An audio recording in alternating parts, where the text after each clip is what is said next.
Hola hermanos, ¿cómo andan? Bueno, acá tengo el honor de estar con el doctor Juan Carlos Salvi. Hola doctor, ¿cómo le va? ¿Qué tal, Lucas? Muy contento de estar con vos, Lucas, y con la audiencia. Sí, la verdad para mí un honor.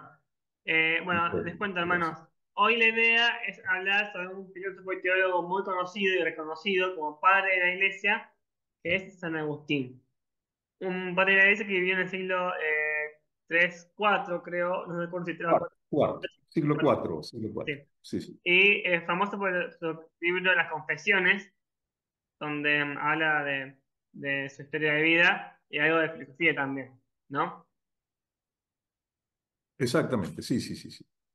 Bueno, me pareció importante hablar de este video porque ahora que tenemos un Papa Agustino, está bueno ver Ujú, qué podemos esperar de un Papa Agustino, ¿no, ujú. doctor? Bueno, con mucho gusto, en lo que pueda, eh, en lo que pueda aclarar algunas cosas, no del Papa, porque recién lo conocemos, ¿no es cierto? Sí, sí. Tiene una asunción muy reciente, así que es muy difícil saber lo que se puede esperar. Pero sí, de San Agustín, que está detrás de toda su inspiración, se puede hablar muchísimo, porque es un autor de los más recurridos Sí, en la junto patrística con, latina. junto con Santo Tomás también. Pero Eh, Santo Tomás ya en la escolástica. Sí, sí, esto claro. ya nos vamos al siglo XIII. Con San Agustín estamos en el siglo IV. San Agustín vive entre la segunda mitad del siglo IV y los comienzos del siglo V, porque nace en el 354 y muere en el 430. Entonces fue un hombre de dos siglos, digamos, ¿no? Del cuarto y del quinto.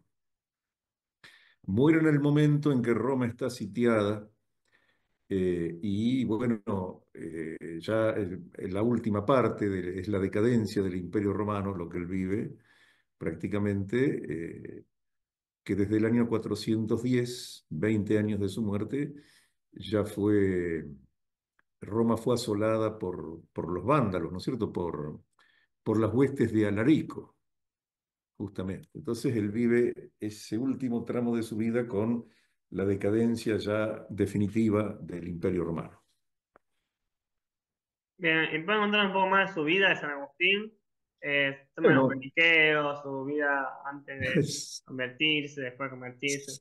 sí, mira, de Agustín se podría hablar una vida entera, ¿no es cierto? Porque, a ver, la biografía de Agustín la pueden encontrar en cualquier manual, porque es una de las vidas, no de cualquiera, se hacen películas sobre la vida de alguien. Sobre Agustín hay dos o tres películas, es decir, son vidas de película, realmente por los avatares que ha tenido, pero como conversábamos antes de la semana pasada entre nosotros, Agustín es de esos filósofos en que su vida, perdón, su biografía, de alguna forma tiene que ver con lo que fue luego toda su producción intelectual. Entonces, más allá de lo anecdótico que pueden resultar algunas cuestiones de la vida de Agustín, yo quisiera detenerme en aquellas que han marcado, que han sido hitos que han jalonado su búsqueda, la búsqueda de Dios, que eso fue toda la vida, la vida de Agustín, ¿no? La búsqueda de Dios.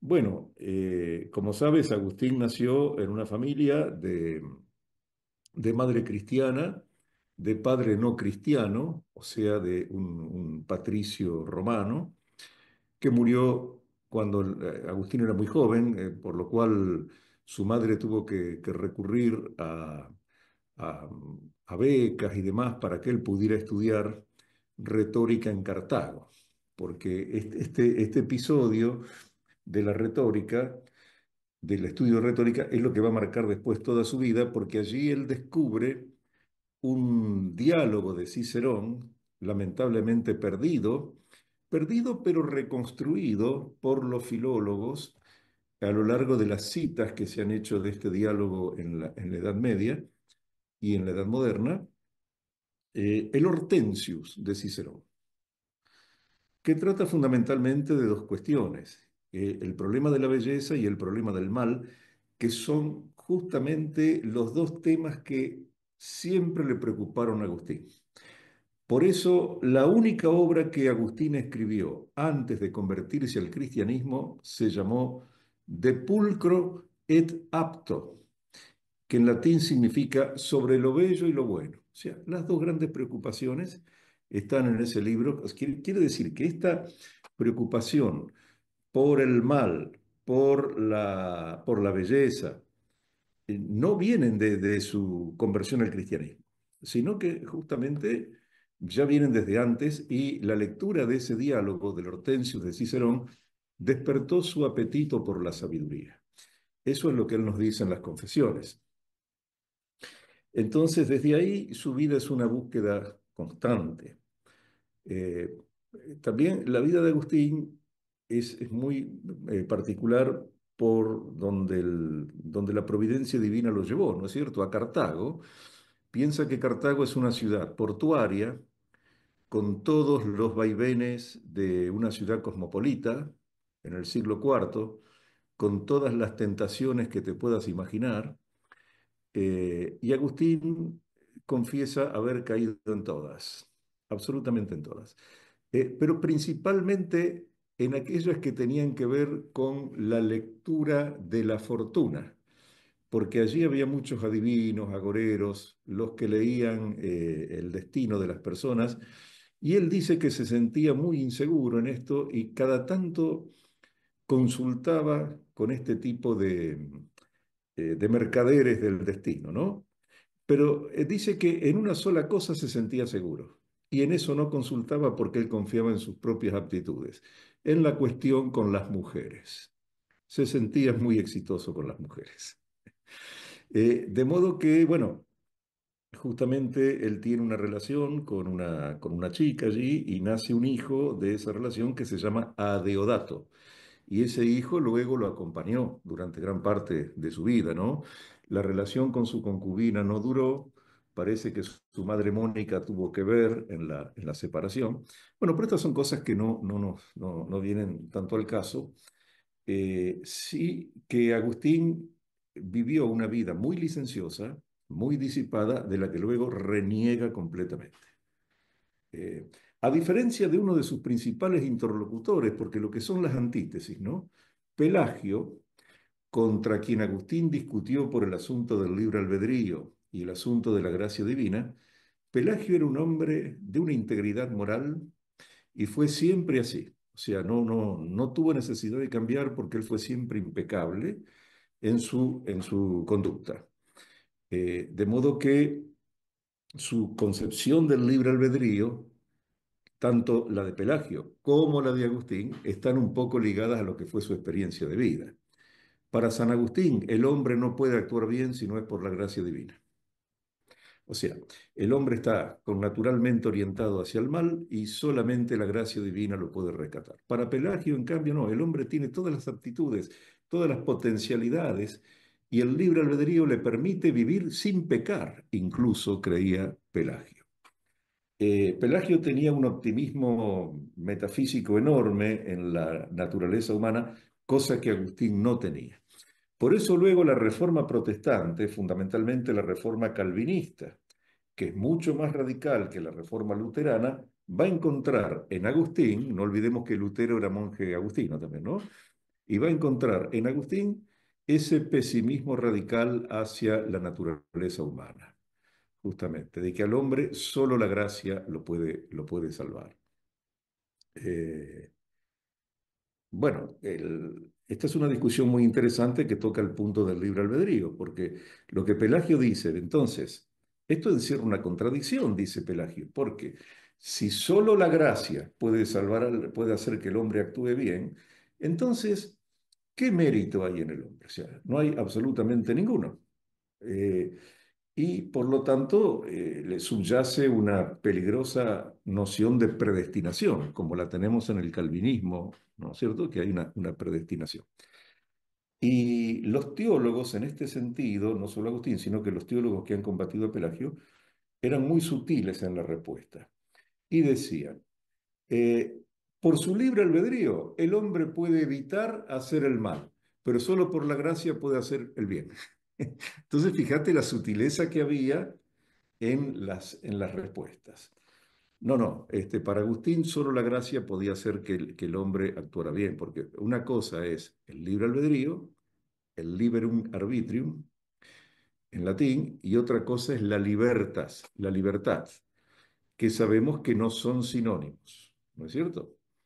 No son sinónimos, porque así como el libre albedrío me permite elegir entre el bien y el mal, pero el hombre por naturaleza va a elegir el mal, porque como dice San Pablo en Romanos 7, el bien que quiero hacer no lo hago y el mal que no quiero hacer, eso hago. Porque hay una ley que mora en mis miembros, que es la ley del pecado y de la muerte, que me lleva a hacer el mal que no quiero y no me deja hacer el bien que quiero. Miserable hombre de mí, ¿quién me salvará de este cuerpo de muerte? Entonces, ese pasaje de Romanos 7 en Agustín está muy patético. Agustín es muy paulino, ¿eh? Muy paulino en ese sentido. Entonces, esa brecha que hay entre el liberum arbitrium o libre albedrío y la libertas o libertad, que la diferencia está en que la libertad es una facultad del alma orientada unívocamente al bien. No hay libertad para el mal. Decir que uno es libre para el mal es una contradicción.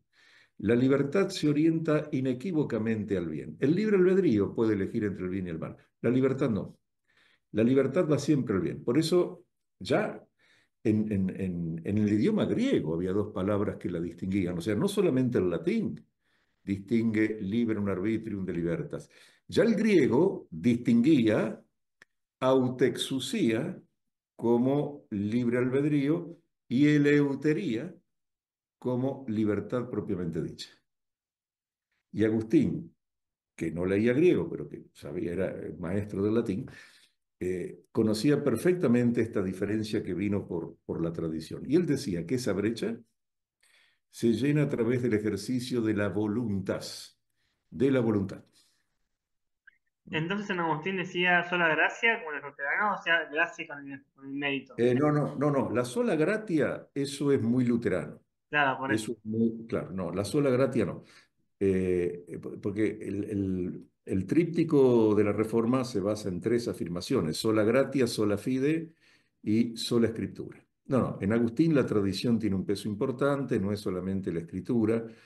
La fe es el creer para entender, pero también entender para creer, ¿no? Intelligut credas verbum meum, crede ut intelligam verbum Dei. O sea, entiende para creer mi palabra y cree para entender la palabra de Dios. Entonces, hay un juego entre la fe y la inteligencia que no es, no, o sea, no es la reforma. Agustín no es un protestante avant la letter, pero los protestantes sí lo han, prácticamente han hecho de Agustín su adalid en este aspecto, ¿no? Buenísimo, entonces sigamos. A ver, tenía la pregunta acá. ¿Qué es Ah, el... perdón, Sí, pero perdón. Lucas, pero de la biografía yo dije un par de cosas nomás, pero tiene otras cosas interesantes la Ah, bueno, biografía. sí, sí, dale. Pero sí, va a ir saliendo. Yo creo que va a ir saliendo en la conversación, si la hacemos así natural, va a ir saliendo muy bien. Sí, sí, pasa que la biografía de San Agustín es muy amplia y muy profunda. Es una vida de película.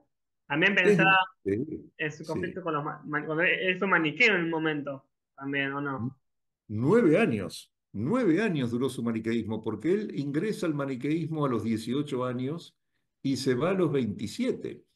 Es decir, fíjate vos que esta preocupación que él tenía de muy joven por el tema del mal, lo lleva a encontrar en el maniqueísmo una solución prácticamente inapelable, porque el gran problema es decir, que en un monoteísmo estricto, como el del judaísmo, porque Agustín no era cristiano ni era judío, pero en un monoteísmo estricto, ¿de dónde viene el mal? ¿De dónde viene el mal? Y si el mal no viene de Dios, pero viene del hombre, o viene del diablo, entonces Dios lo permite. Entonces Dios es un poco sádico. El maniqueísmo planteaba una solución muy sencilla. El bien y el mal son dos principios que combaten eternamente. Entonces, ahí no hay problema porque ya encontraba una solución, digamos, una respuesta originaria al problema del mal. Pero, como vos sabés, luego se decepciona profundamente de los ministros maniqueos que no sabían darle respuestas a estas cosas. También le atraía que el maniqueísmo promovía un cierto ascetismo, que era lo que él no tenía de muy joven.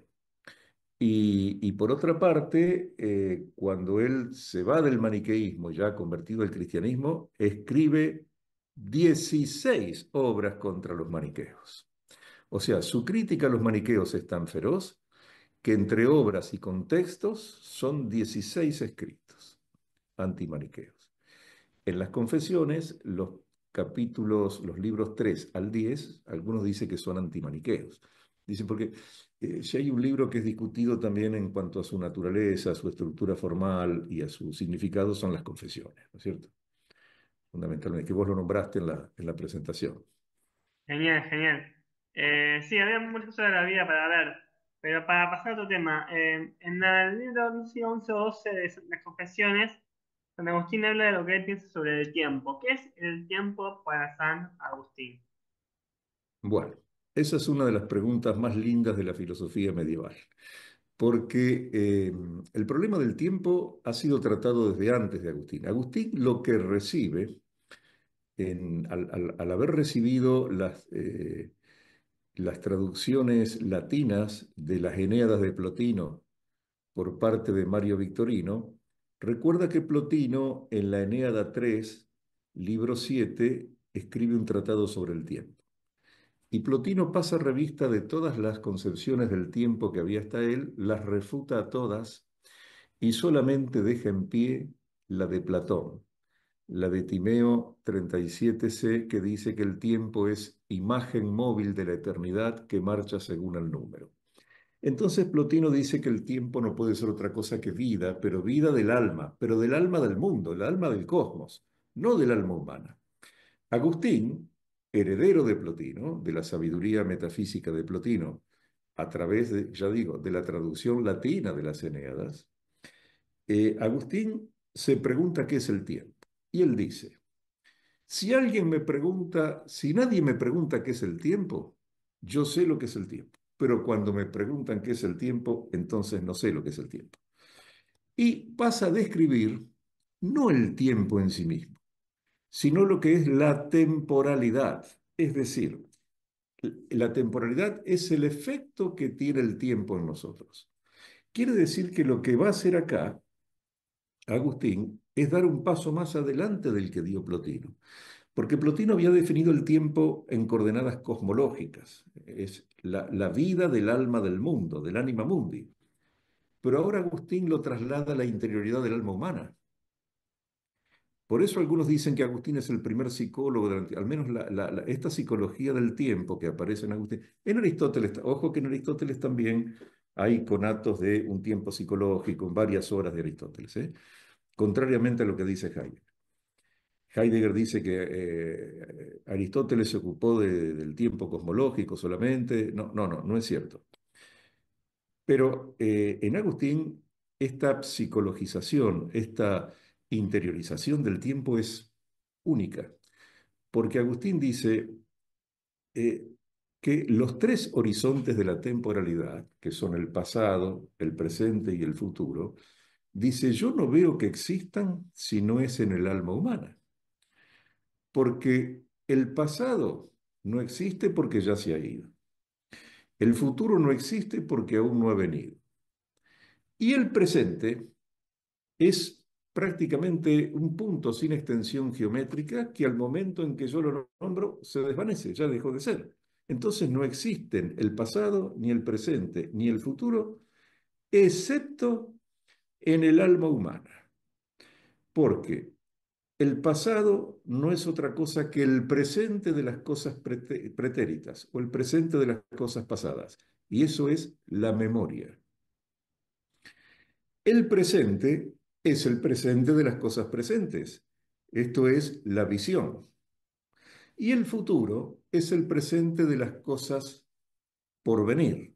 Y esto es la expectación, la expectatio. Por lo tanto, el alma humana es como un elástico que se estira y se contrae hacia el pasado y hacia el futuro. Es decir, es una distensión. Entiendo, dice con esto, que el tiempo es una distensión. ¿Y distensión de qué? Y maravilla será si no es de otra cosa que no sea el alma. Con lo cual, Agustín formula filosóficamente por primera vez esa sensación humana de que en los momentos los momentos de angustia se alargan en el tiempo de una manera inusitada y los momentos de felicidad se acortan. Aun cuando estamos hablando, por ejemplo, de una hora, cuantitativa de 60 minutos. En una situación de angustia, esa hora no pasa nunca, se estira. Y en una situación agradable, de afecto, de felicidad, ese tiempo es muy fugaz y estamos hablando cuantitativamente de lo mismo. Entonces, ahí está la experiencia humana, la experiencia anímica del tiempo, que Agustín define como distentio animi, precisamente. Esa es la gran formulación del libro 11 de las Confesiones, como bien dice, ¿no? Excelente, excelente, buenísimo. A ver, y hay una frase muy conocida que es de una de las homilías a la primera carta de San Juan, de San Agustín, que se usa para un relativismo. Que creo que esa no es la interpretación original, que es la frase ama y haz lo que quieras. No sé si Ah, recordás qué sí. significa esa frase. Sí, en latín es ama et fac quod vis. Ama y haz lo que quieras. Claro, para ello hay que entender lo que es el amor en Agustín, primero. Si no, esa frase no se puede entender y esa frase parecería una invitación al libertinaje. Parecería una invitación a amar y entonces frente al objeto amado hago lo que quiero. No, es nada más lejos, nada más lejos. Porque hay que entender el valor de lo que significa el amor en San Agustín. Eso es fundamental. Y para ello eh, hay que entender el alma humana.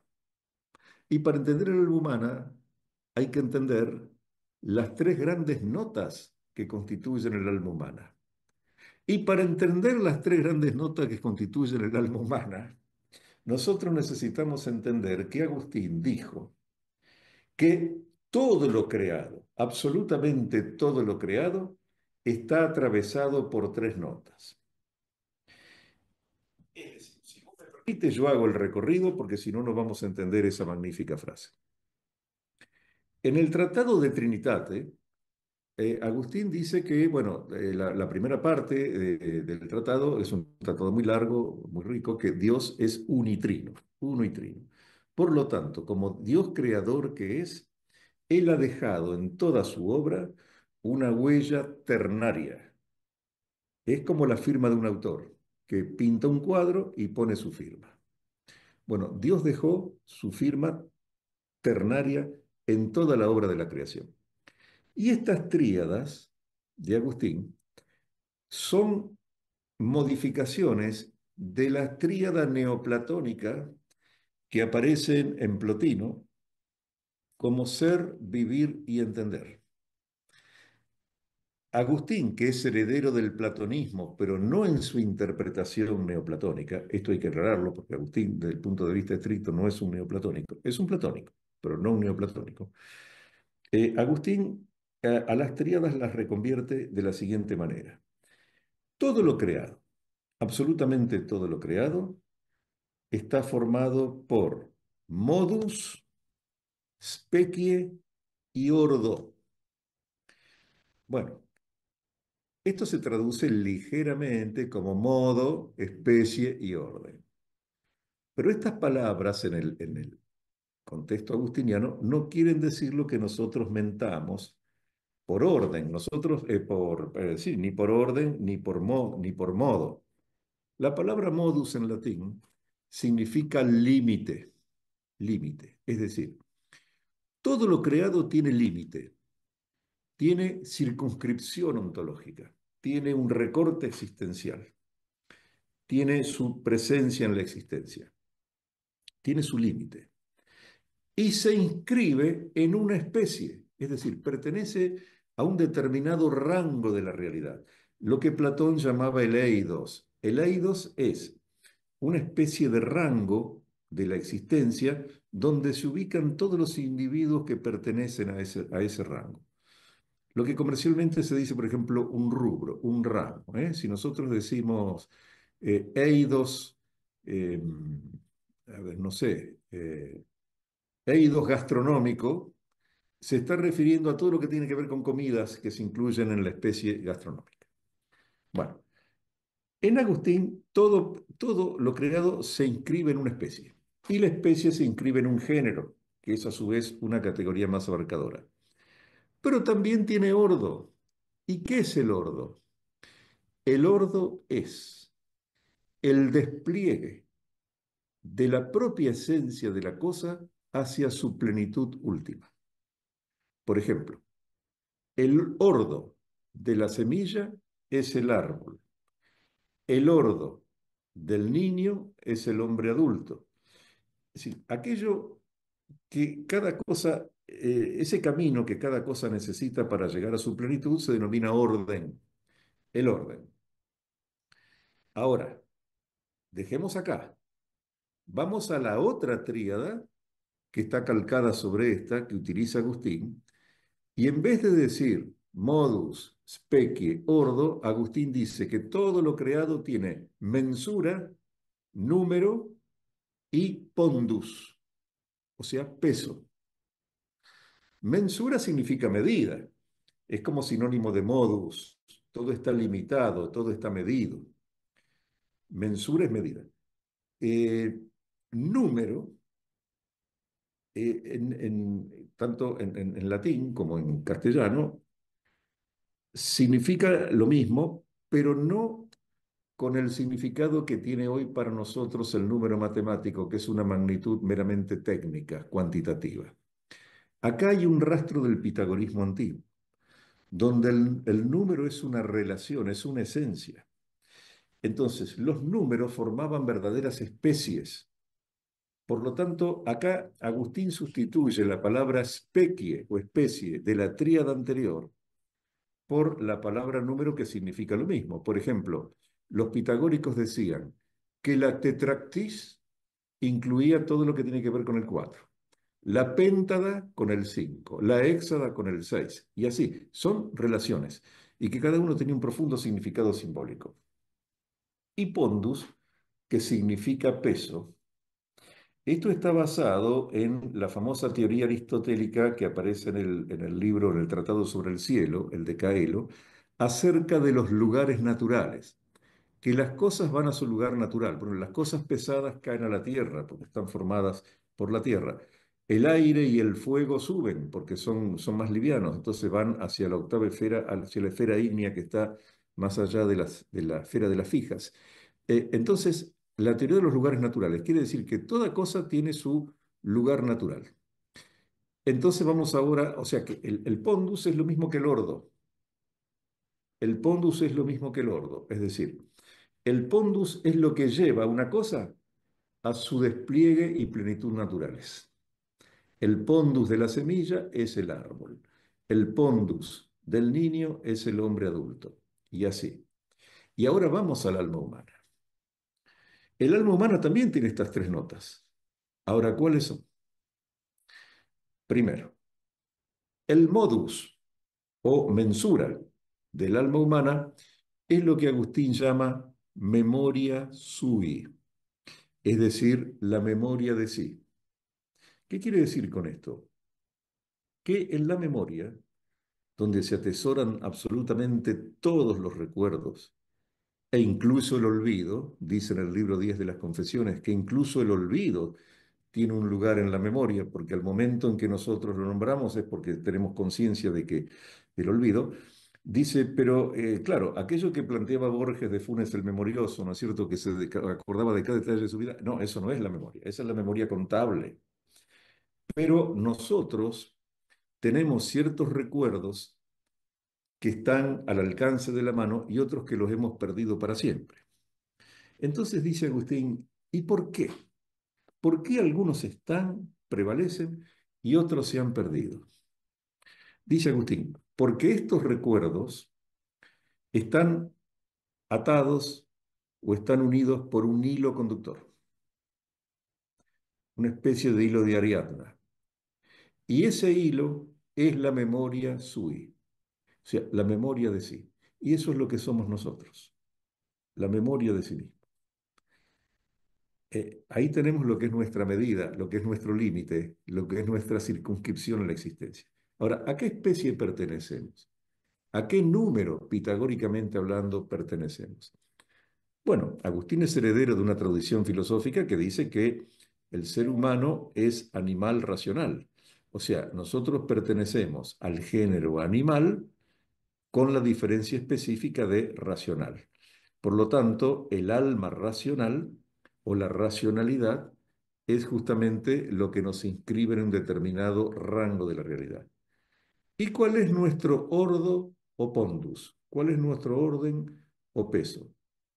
Y tiene que ser aquella fuerza que nos arrastra a desarrollar nuestra propia plenitud.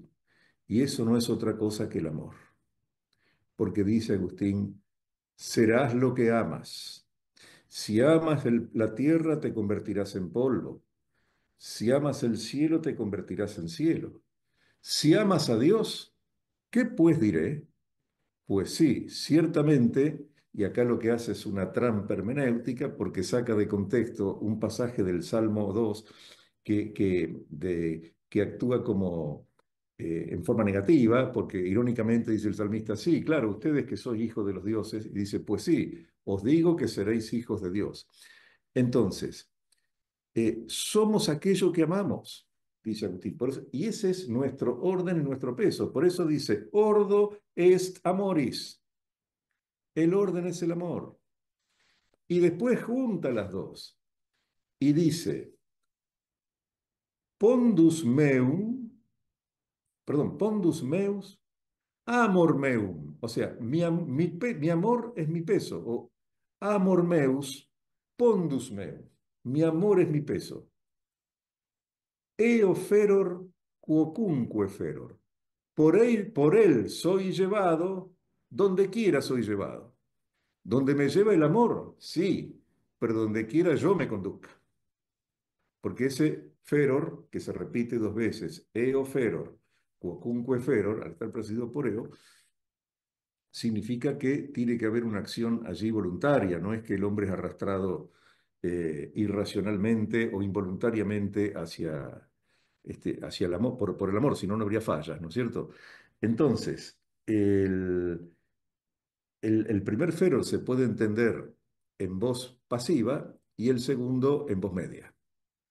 Es decir, yo soy llevado donde quiera yo me conduzca. Y por eso, si mi ordo, mi pondus es el amor, yo al amar voy a hacer lo correcto, porque voy a llegar a la plenitud. Por eso dice, ama et fat quod vis, ama y haz lo que quieras, porque el que ama de esa manera no se equivoca. Bueno, perdóname por todo lo largo, pero tuve que hacer este recorrido para poder explicar el significado de esa frase tan profunda, ¿no? Wow, sí, impresionante, sí.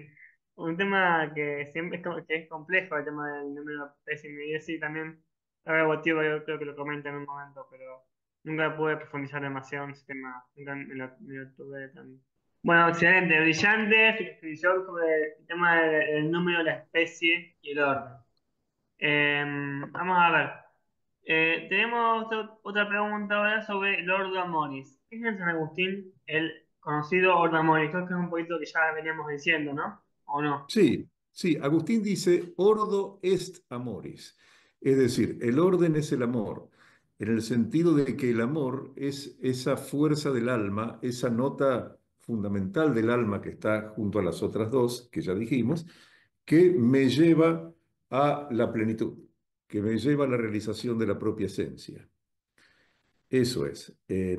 San Agustín tiene un libro llamado De Ordine, donde justamente va diciendo que el orden del cuerpo es la salud. el- Después dice que la belleza es el resplandor del orden, dice, por ejemplo, ¿no?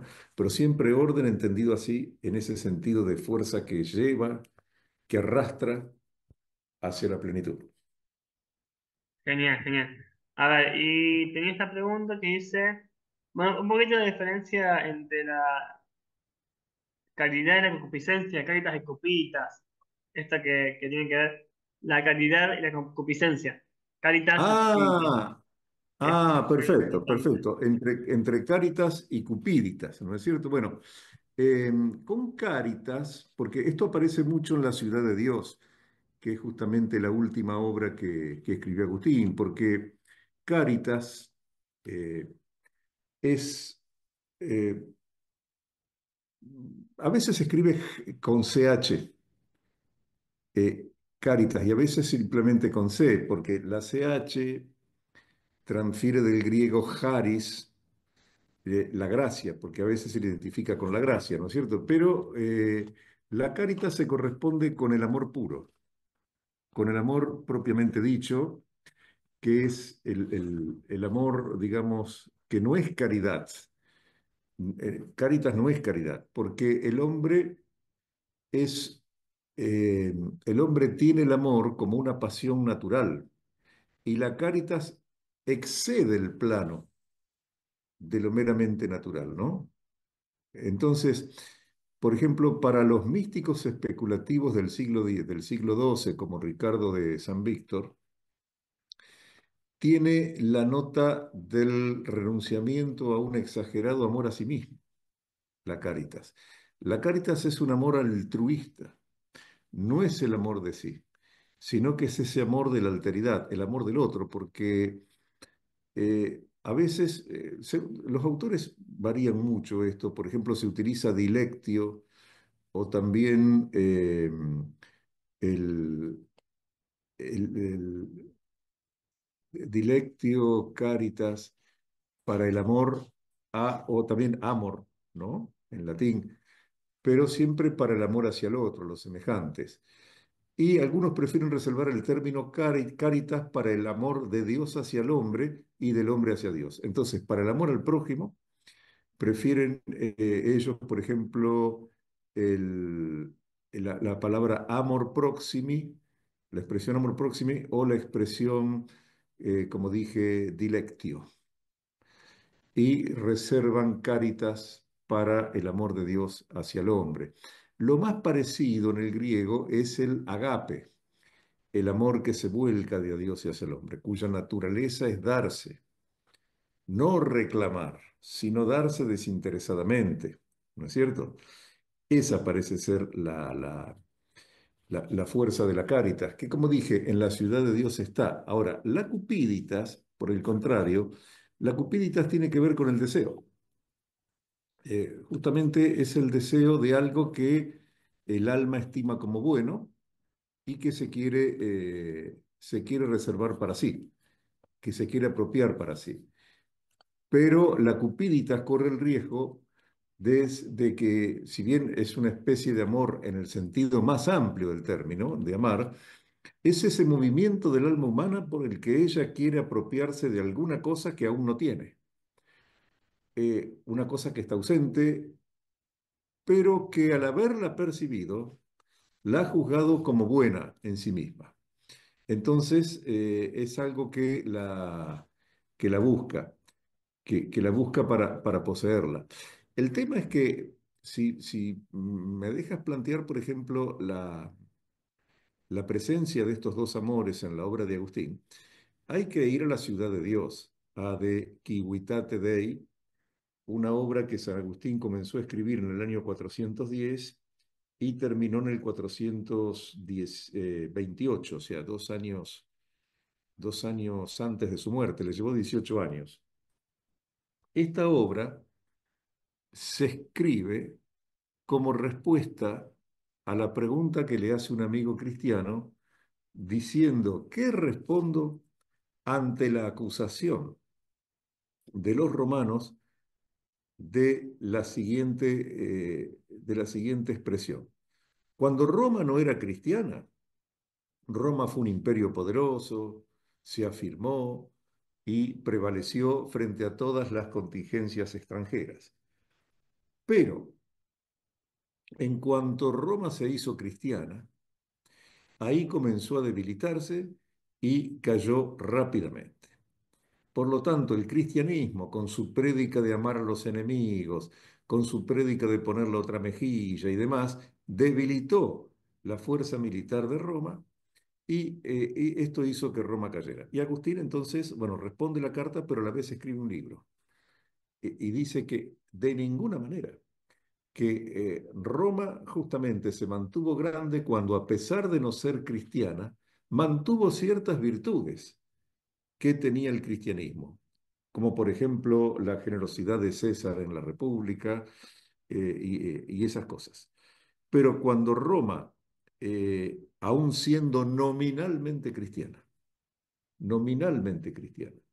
se fue resquebrajando internamente por sus vicios, por sus pasiones, por su corrupción política, justamente abandonó lo que es propiamente cristiano. Así que dice Agustín es justamente al revés. Y este libro, que son 22 libros en realidad, los primeros 10 son una explicación de los motivos de la caída de Roma y los otros 12 son justamente la explicación, es una historia de la salvación, es una especie de teología de la historia. Y la tesis fundamental es esta. Dos amores hicieron dos ciudades, es decir, en el fundamento de estas dos ciudades, la ciudad de Dios y la ciudad terrena o ciudad del hombre, que aclaro antes de que sea demasiado tarde, no son ciudades que se dan en la realidad, en el espacio-tiempo, son una especie de utopías. O sea, existen, pero no existen en un lugar determinado, no tienen lugar, sino que ambas coexisten y se intersectan en el plano de la única realidad temporal, de la única realidad histórica. Pero lo que las diferencia entre sí son sus habitantes, y sus habitantes se diferencian según aquello que aman. Entonces dice, en los cimientos de ambas ciudades están simbólicamente los personajes bíblicos. Caín como fundador de la ciudad terrena, Abel como fundador de la ciudad terrestre, y toda la historia de la salvación discurre por estos dos caminos. Es decir, a la ciudad de Dios la fundó el amor de Dios por amor al hombre, o sea, la caritas divina, hasta el desprecio de sí mismo. En cambio, a la ciudad terrena, a la ciudad del hombre, la fundó el amor de sí, la cupiditas humana, no la caritas cristiana, por amor del hombre a sí mismo hasta el desprecio de Dios. Entonces, esto es justamente lo que distingue la caritas de la cupiditas. Ambas están en la base de la ciudad de Dios y de la ciudad del hombre respectivamente. La caritas es lo que moviliza la voluntas, es decir, esa potencia del alma que es fundamental para conseguir las cosas. Mientras que la cupiditas moviliza la voluptas, de donde viene voluptuosidad, el deseo desordenado y todo eso. ¿Ven? Como en Agustín los términos tienen una precisión quirúrgica en el latín. Buenísimo, qué interesante. Y qué libro largo que es La Ciudad de Dios. Hay que ponerse a leerlo, es larguísimo. Es un Bueno, libro. le llaman el libro jungla, así le llaman, porque uno entra ahí y se pierde este. Claro, claro. El libro jungla, precisamente. Sí, sí, sí. Bueno, vamos a ver, tenemos muchas preguntas, no sé si vamos a hacer todas para no cansar a la gente tampoco. Eh, Bueno, por ejemplo, acá tengo una pregunta sobre las ideas ejemplares, un concepto que un así. síntoma de Platón puede ser, las ideas Sí, ejemplares. sí, sí, claro, claro, claro. Las ideas ejemplares. Agustín les va a llamar ideas seminales, las ideas seminales, porque, a ver, en el platonismo cristiano, las ideas platónicas prevalecen, o sea, no desaparecen. Las ideas platónicas como arquetipos de las cosas sensibles, ¿verdad? Como arquetipos del orden sensible. Pero claro, pero los cristianos no ponen estas ideas en una especie de orden inteligible separado de Dios, sino que las ideas ejemplares, los arquetipos, los paradigmas de la realidad sensible, están en la inteligencia divina, son el logos divino, están en la mente de Dios. Eh, es como, lo digo mal y pronto, no es así, pero es como si hubieran unido a Dios con el orden inteligible de Platón, lo juntaron en uno solo y el orden inteligible de Platón pasó a ser la inteligencia divina. No es así, y sería muy responsable de mi parte, pero lo digo gráficamente para que el que no está versado en filosofía lo entienda. Entonces, estas son las ideas ejemplares. Las ideas sobre cuyo modelo el Logos, que es el mediador entre Dios y los hombres, el Hijo, Jesucristo, actuó como causa instrumental de la creación. Agustín tiene un comentario al Evangelio de Juan, justamente, donde analiza Juan 1:3, ese versículo que dice, y todas las cosas por él fueron hechas, y nada de lo que fue hecho sin él ha sido hecho. O sea, el Logos es el verbo divino, es el agente instrumental de la creación.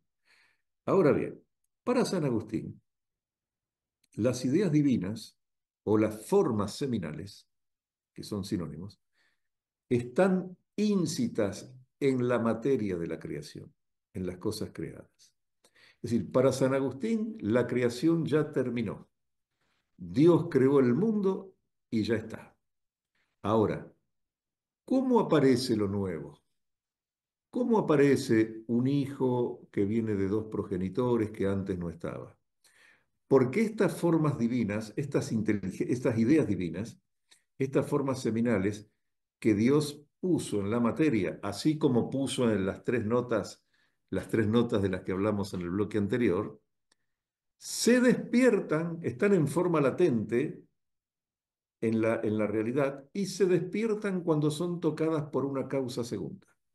En este caso, la causa segunda puede ser el hombre, puede ser un fenómeno natural o puede ser Dios es la causa primera que las puso y la causa segunda se da en el mismo devenir de la historia. Entonces, cuando la causa segunda despierta estas formas seminales, estas ideas divinas que están intrínsecas en la materia, aparece lo nuevo, aparece la realidad en el universo.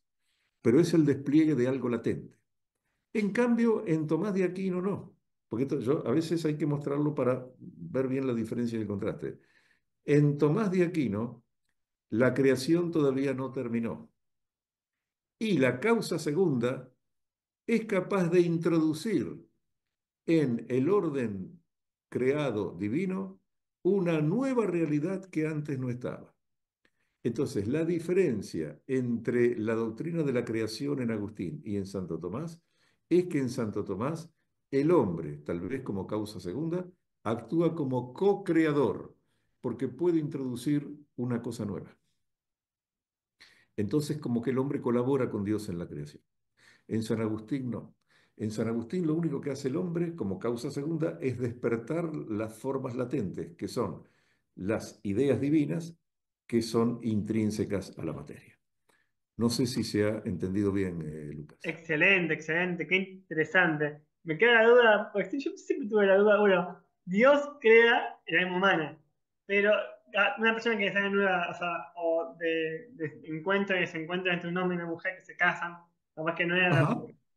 entonces es muy difícil decir que Dios tenía el alma de esa persona que nace nueva desde el principio de la creación, una especie de predestinación, Ah, no, ¿no? no. No, no, claro, no. El alma es otra cosa, porque en el tema del alma, Agustín, fíjate vos, qué bueno que has tocado este punto porque se me estaba escapando. Agustín es víctima de una corriente que circulaba en el cristianismo del norte de África, de la cual también Tertuliano fue defensor, que se conoce como traduccionismo. ¿Qué es esto? El traduccionismo es una doctrina que dice que el alma de una persona no viene directamente de Dios, sino que se hereda de los padres. Y esto entonces explica para Agustín la transmisión del pecado original, que pasa de padre a hijo, porque Agustín insistió mucho en el pecado original, cosa que Pelagio no. Pelagio negaba el pecado original, ¿no es cierto? Pero la transmisión del pecado original de padre a hijo solamente puede ser explicada en base a esto, a una concepción cuasi material del alma, es decir, que se traslada de padre a hijo, ¿no? Eh, bueno, sí, es como vos decís, ¿no es cierto? Agustín creía esto. Genial. ¿Y qué decía San Agustín? ¿Qué más es eso del pecado original? Bueno, el pecado original es el pecado de Adán que se transmitió justamente a lo largo de la especie humana a través de la procreación. Ese es el problema.